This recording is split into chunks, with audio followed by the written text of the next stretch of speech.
Hi everybody, आज हम इस बुक के बारे में डिस्कशन करने वाले हैं, the science of self realization. ये बुक जो है अमेरिका की जो सेकंड बेस्ट यूनिवर्सिटी है MIT, वहाँ पर ये कोर्स के अंदर शामिल है और धर्म के बारे में पढ़ने के लिए इस बुक का इस्तेमाल किया जाता है। तो बहुत अच्छी ये बुक है, आप ज़रूर इसको पढ़ सकते हैं, इंटरनेट पे ये अवेलेबल है। आज मैंने इस बुक से जो कुछ भी सीखा है वो आपके साथ में शेयर करने वाला हूँ। दिनेश सर ने कुछ क्वेश्चंस तैयार करे इस बुक के ऊपर ही, वो क्वेश्चंस ये पूछेंगे और मैं इनका आंसर्स दूंगा इस बुक के हिसाब से जो मैंने इस बुक से सीखा है। तो शुरू करते हैं। स्टार्ट करते हैं। पहला क्वेश्चन ये रहता है कि क्या हम भी भगवान हैं और हम है कौन। सबसे पहला है कि हम कौन है और दूसरा क्या हम भी भगवान हैं, इसके बारे में बताइए। पहली बात तो हम कौन है, हम हैं भगवान के अंश, हम भगवान नहीं हैं। भगवान के अंदर जो क्वालिटीज़ है वो हमारे अंदर भी हैं, लेकिन हम भगवान नहीं। भगवान हमसे बहुत बड़े हैं, बहुत सुपीरियर हैं, हम उनके अंश हैं। जैसे सोने का टुकड़ा होता है, उसमें भी वही गुण होते हैं जो सोने के अंदर है। समुद्र का अगर मैं एक गिलास पानी लूँ तो उसके अंदर भी वही सेम क्वालिटीज़ हैं, वही सेम केमिकल्स हैं जो कि समुद्र के अंदर है। लेकिन समुद्र में और पानी में अंतर है। जो समुद्र है वो पूरे शहर को डुबो सकता है, गिलास का पानी नहीं डुबो सकता। उसी प्रकार से हम जो है भगवान के बहुत छोटे अंश हैं, हम भगवान के सन एंड डॉटर हैं। भगवान खुद भगवद गीता में इस बात को कंफर्म करते हैं, अहम बीज प्रदत्त पिता, यानी कि मैं ही वो हूँ जिन्होंने इन सभी जीवों को जन्म दिया है। उसके अलावा हम लोग कुछ लोग ये भी मानते हैं कि भाई इंसानों को भगवान ने जन्म दिया, बाकी ये जो दूसरे जीव हैं वो भगवान के अंश नहीं है। ऐसा नहीं है। भगवान ने कभी हिंदू, मुस्लिम, सिख, ईसाई, जैन इनकी बात नहीं करी। भगवान ने कभी ये नहीं कहा कि भाई इंसान तो मैंने बनाए हैं, बाकी सारे जो है वो मेरे अंश नहीं है। जितने भी जीव हैं, चाहे अमीबा हो, चाहे हम हैं, चाहे ब्लू व्हेल है, जितने भी हैं हम सभी भगवान के अंश हैं। दूसरा, आपने इसी क्वेश्चन के अंदर पूछा क्या हम भी भगवान हैं। नहीं, हम भगवान नहीं हो सकते। खुद ही सोचिए ना, अगर हम भगवान होते तो हम ना चाहते हुए बीमार क्यों पड़ते हैं, हम ना चाहते हुए भी मरते क्यों हैं। अगर हम भगवान होते हम तो सर्वशक्तिमान होने चाहिए ना, और अगर हम सर्वशक्तिमान है तो मर क्यों रहे हैं, हमें बीमारियां क्यों आ रही है। हम भगवान नहीं हैं, हम भगवान के अंश हैं। सिंपल सा, भगवान सुप्रीम है। नेक्स्ट क्वेश्चन है कि काफ़ी लोगों ने पूछा है कि भगवान कौन है। ठीक है, ये सबसे बड़ा क्वेश्चन रहता है, भगवान है कौन। तो आप बताइए कि भगवान कौन है। भगवान के बारे में पूरा एग्जैक्टली डेफिनेशन दे रखा है। वैसे तो इंग्लिश की बात करें तो इंग्लिश में 2 वर्ड जनरली यूज़ करते हैं, लॉर्ड LORD लॉर्ड और GOD गॉड। लेकिन उसका यूज़ डिक्शनरी में अगर उसका डेफिनेशन देखें तो उसका मतलब होता है एनी पावरफुल पर्सन। ठीक है, तो गॉड जो है वो सही डेफिनेशन नहीं है भगवान का। हमारे शास्त्रों के अंदर भगवान शब्द यूज़ कर रखा है भगवान के लिए। भगवान का मतलब होता है वह व्यक्ति जिसके अंदर जो सबसे ज़्यादा शक्तिमान है, जो सबसे ज़्यादा बुद्धिमान है, जो सबसे ज़्यादा वेल्दी है, मतलब जो भी क्वालिटीज़ है वो सब में सुप्रीम है। उसके ना बराबर कोई है ना उससे ऊपर कोई है। तो भगवान मतलब जिसके बराबर कोई नहीं हो सकता, वह भगवान है स्वयं। और भगवान के बारे में हमारे जितने भी शास्त्र हैं उसमें क्लियर कर दे रखा है कि भगवान मतलब भगवान विष्णु, और भगवान विष्णु के जो अवतार हैं वही भगवान माने जाते हैं। बाकी सारे जो हैं देवी देवता माने जाते हैं। जैसे हमारे भारत में प्रधानमंत्री जी हैं और प्रधानमंत्री जी के कुछ मंत्री लोग हैं, जैसे जल मंत्री है, उसके अलावा विद्युत मंत्री है, चिकित्सा मंत्री है, लेकिन सबसे सुप्रीम कौन है, प्रधानमंत्री। उसी प्रकार भगवान जो है भगवान विष्णु है, बाकी सारे जो है इंद्र देवता है, गणेश जी हैं, दूसरे जो है वो सारे देवी देवता कहलाते हैं और वो भगवान के भक्त हैं, वो भगवान नहीं है। भगवान मतलब भगवान विष्णु, सिंपल। नेक्स्ट है पुनर्जन्म होता है या नहीं। काफ़ी इंटरेस्टिंग है, इसके बारे में बताइए। बिल्कुल होता है पुनर्जन्म। भगवान खुद इसमें कहते हैं कि आत्मा जो है कभी मरती नहीं है, ना आत्मा को काटा जा सकता है, ना जलाया जा सकता है, ना सुखाया जा सकता है। कोई भी इतना सामर्थ्यवान नहीं है कि आत्मा को खत्म कर सके, क्योंकि हम खुद भगवान के हिस्से हैं, तो भगवान के हिस्से को खत्म नहीं किया जा सकता। राइट, तो हम खत्म नहीं होते हैं। हमारा जो ये शरीर है वो ज़रूर खत्म होता है। जिसने जन्म लिया है उसकी मृत्यु पक्का है, और जिसकी मृत्यु हुई है उसका जन्म पक्का है। अब कैसे पता चलेगा कि हमारा अगले जन्म में हम क्या बनते हैं। भगवान कहते हैं कि हमारे जो इस जन्म के कर्म है उसके हिसाब से अगले जन्म में बनेंगे। अगर हमारी सोच जो है, हमारे जो कर्म है कुत्तों वाले रहे तो हम कुत्ते बनेंगे, जैसा हमारे कर्म है वैसे ही हम अगले जन्म में बनेंगे। तो डेफिनेटली इनकारनेशन होता है, हमारा जन्म फिर से होता है, क्योंकि हम नहीं मरते। Thank you. नेक्स्ट है मरना कैसे। काफ़ी अजीब क्वेश्चन है, लेकिन आप बताइए इसके बारे में। ये क्वेश्चन मैंने इसीलिए लिखवाया था क्योंकि भगवत गीता में एक चैप्टर में भगवान ने दे रखा है, आई थिंक 9th चैप्टर में, कि अगर हम इस प्रकार से मरते हैं तो हमें वापस इस धरती पे जन्म लेने की ज़रूरत नहीं होती। यहाँ धरती पे जन्म लेना मतलब क्या, यहाँ पे हमें बीमारियाँ आती है, यहाँ पे हमें बुढ़ापा आता है, यहाँ पे ये शरीर जो भी हमें मिलता है ना, यहाँ पे बहुत सारी तकलीफ़ें हैं। इस दुनिया को भगवान ने भगवत गीता में क्या रखा है, दुखालयम अशाश्वतम। दुखालयम मतलब दुखों का घर। यहाँ पे आप ऐसा कोई भी जीव नहीं देखोगे जिसके पास में दुख नहीं है, सभी कोई जो है दुखी है, हर किसी को अलग अलग प्रकार का दुख है, तो यहाँ पे दुख आता ही आता है। तो भगवान ने कहा है अगर आप इस तरीके से मेरे बताए हुए तरीके से अपना शरीर त्यागते हो, यानी कि आप इस शरीर को छोड़ते हो, तो आपका वापस इस दुनिया में जन्म नहीं होगा, आपको मोक्ष प्राप्त हो जाएगा। अब मरना कैसे, भगवान कहते हैं अगर आप मेरा स्मरण करते हुए इस शरीर को त्यागते हैं तो डेफिनेटली आप मुझे प्राप्त होंगे। अगर आप किसी और का स्मरण करते हो, उसके बारे में सोचते हुए मरते हैं, तो आप उसको प्राप्त होंगे। फॉर एग्जाम्पल आप स्मरण कर रहे हैं किसी लड़के के बारे में या किसी चीज़ के बारे में, किसी जानवर के बारे में, तो जिसके बारे में सोचोगे अगले जन्म में वैसे ही बन जाओगे। तो अगर मरने का सिंपल तरीका क्या है, इसीलिए आपने देखा होगा हमारा जो सोसाइटी है उसमें जनरल लोग बूढ़े होते हैं तो भगवान का नाम लेना शुरू करते हैं, राम राम, और उसके अलावा बुक्स पढ़ना शुरू करते हैं, क्योंकि उनको पता है अगर भगवान को मरते समय याद कर लिया तो हम भगवान को प्राप्त होंगे। एग्जैक्टली। नेक्स्ट है सच्चा गुरु कौन है, इसके बारे में। सच्चा गुरु मतलब सिंपल जो भगवान के बारे में बात करे, जो भगवान का सेवक हो, जो भगवान का दास हो, वही सच्चा गुरु होता है। सच्चा गुरु कभी नहीं कहेगा कि मैं भगवान हूँ, मेरी सेवा करो, मैं भी भगवान हूँ, मैं तुम्हें भगवान बना दूंगा। सच्चा गुरु कभी पैसे नहीं मांगेगा कि मुझे पैसे दे दो, मैं तुम्हें मंत्र दे दूंगा, नहीं, वो कभी पैसे की बात करेगा ही नहीं। वो क्या कहेगा, मैं भगवान का सेवक हूँ, तुम भी ऐसे सेवा करो। पैसे की बात करेगा ही नहीं, तुम्हारी इच्छा है तो दो, नहीं है तब भी कोई फ़र्क नहीं पड़ता। तो सच्चा गुरु सिंपल है, जो सिर्फ और सिर्फ भगवान की बात करता है, जो सिर्फ और सिर्फ ईश्वर की बात करता है और कुछ बात नहीं करता, that is real Guru. Next है इतने सारे भगवान क्यों हैं, काफ़ी बड़ी भ्रांति है, इसके बारे में बताइए। एक तो है कि काफ़ी लोग मानते हैं कि हिंदू करके एक रिलीजन है, उसके अलावा क्रिश्चियनिटी है यानी ईसाई धर्म है, उसके अलावा सिख है, जैन धर्म है, उसके अलावा और भी बहुत सारे मुस्लिम धर्म है। तो इतने सारे भगवान क्यों? पहली बात तो मैं दो बड़े बड़े रिलीजन का बात कर लूँ, एक तो है इस्लाम, दूसरा है ईसाई धर्म। ईसाई धर्म के अंदर जीसस क्रिस्ट जिसको बोलते हैं, उन्होंने खुद जब मर रहे थे उन्होंने कहा I am a messenger of God, I am not God, मैं भगवान नहीं हूँ, मैं भगवान का संदेश वाहक हूँ। तो क्रिश्चियन जो धर्म है उसके अंदर कोई भगवान के बारे में स्पष्ट बताया ही नहीं गया है। वहाँ पे जो जीसस क्रिस्ट जिसको भगवान माना जाता है, उन्होंने खुद ने बाइबल में कहा है I am not God, I am your मसीहा, मैं भगवान का मैसेंजर हूँ, मैं भगवान का बेटा हूँ, उन्होंने इतना कहा है। अब बात करते हैं इस्लाम धर्म की। वहाँ पर भी इस्लाम धर्म में पैगंबर मोहम्मद पैगंबर जो है उन्होंने भी कहा है आई एम मसीहा, मैं भगवान का मैसेंजर हूँ, I am not God.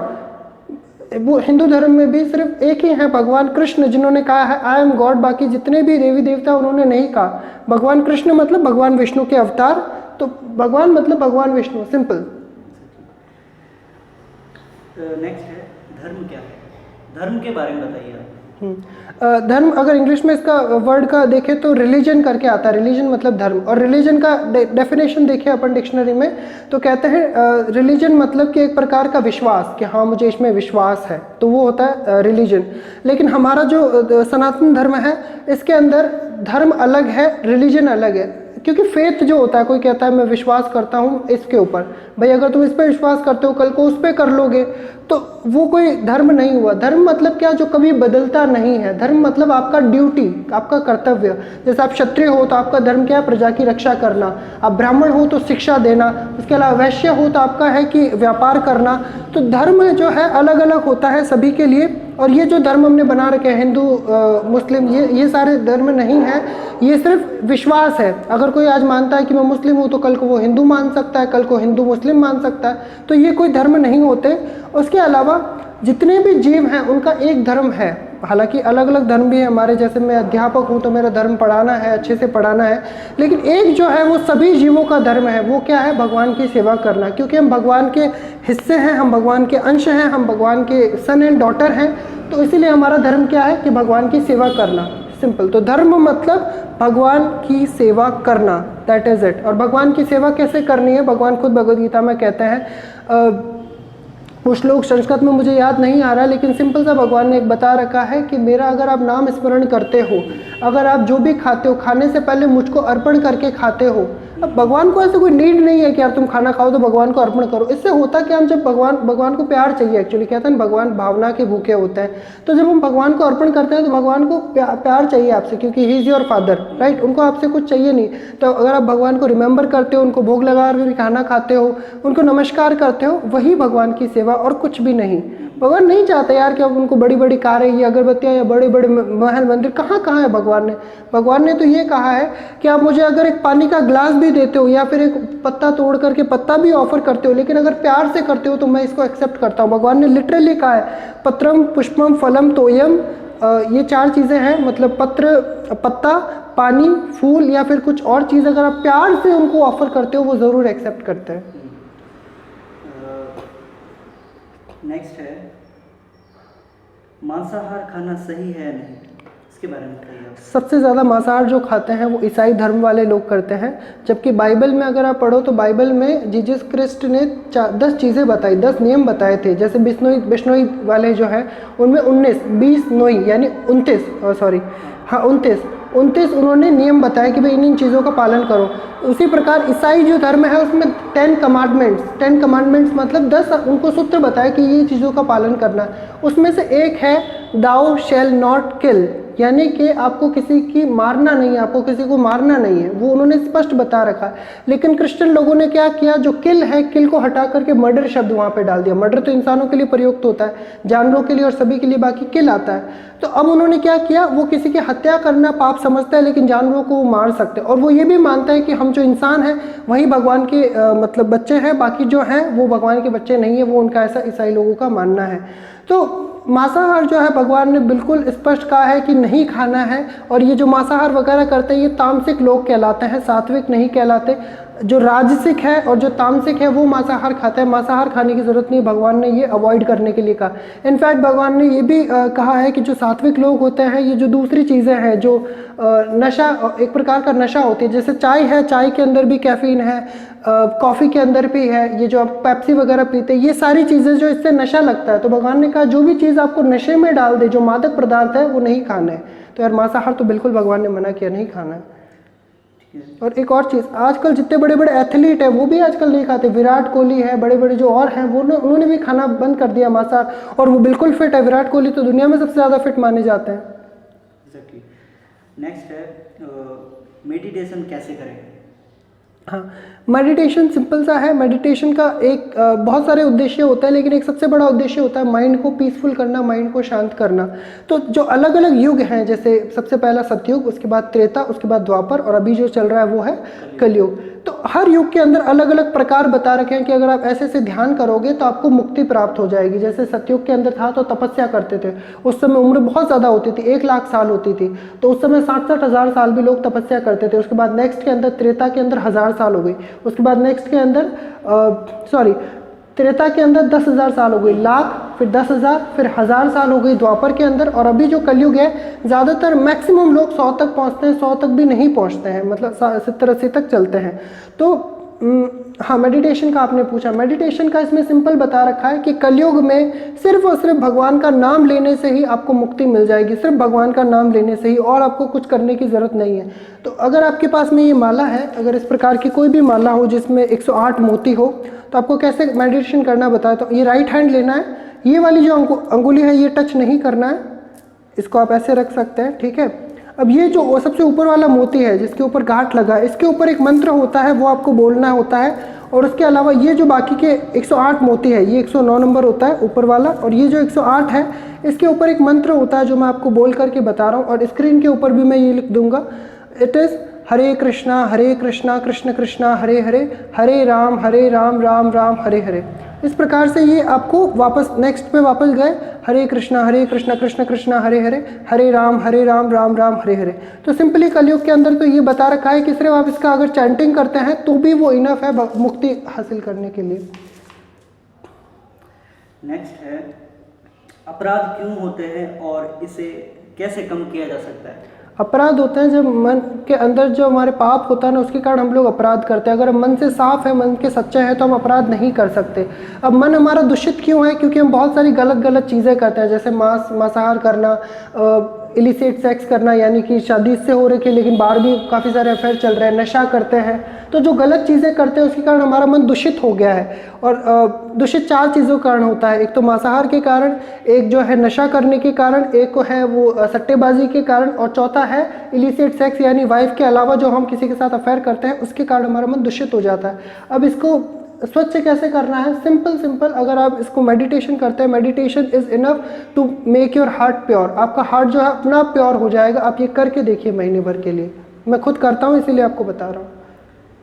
Next है जो लास्ट क्वेश्चन है, जीवन का उद्देश्य क्या है, इसके बारे में बताइए। जीवन का उद्देश्य है 4 जो हमारी सबसे बड़ी समस्या है, जन्म, मृत्यु, जरा, व्याधि, यानी कि हमें बार बार जन्म लेना पड़ता है, बार बार हमारी मृत्यु होती है। जन्म लेने में क्या है, जितनी बार जन्म लेंगे वापस से बड़ा होना, फिर करियर सेट करना, ये करना, वो करना, उसके बाद वापस मृत्यु हो जाती है, वापस से सब कुछ बिल्ड करना, बुढ़ापा आना। बुढ़ापे में आप लोगों की हालत देखो, क्या हालत होती है, शरीर में जान नहीं रहती, कुछ भी नहीं कर पाते, वो दूसरों के ऊपर निर्भर हो जाता है। तो बुढ़ापा भी एक समस्या है। उसके अलावा बीमारियां, हर थोड़े दिन में कोई ना कोई बीमारी आ जाती है। तो ये जो 4 समस्या है, जन्म, मृत्यु, जरा, व्याधि, इनसे बाहर निकलना और बार बार जो जन्म होता है उससे, जन्म और मृत्यु के बंधन से बाहर निकलना, यही इंसान के जीवन का उद्देश्य है। हमारा जीवन का उद्देश्य ये नहीं है कि बड़ी बड़ी बिल्डिंगें खड़ी करें। उद्देश्य है कि मोक्ष प्राप्त करना। और मोक्ष कैसे मिलता है? जब हम भगवान को बार बार याद करेंगे तो डेफिनेटली मृत्यु के समय में शरीर को जब छोड़ेंगे तो वापस हमें इस शरीर में नहीं आना पड़ेगा। That is the purpose of life, मोक्ष प्राप्त करना। Thank you so much. Thank you. Hare Krishna.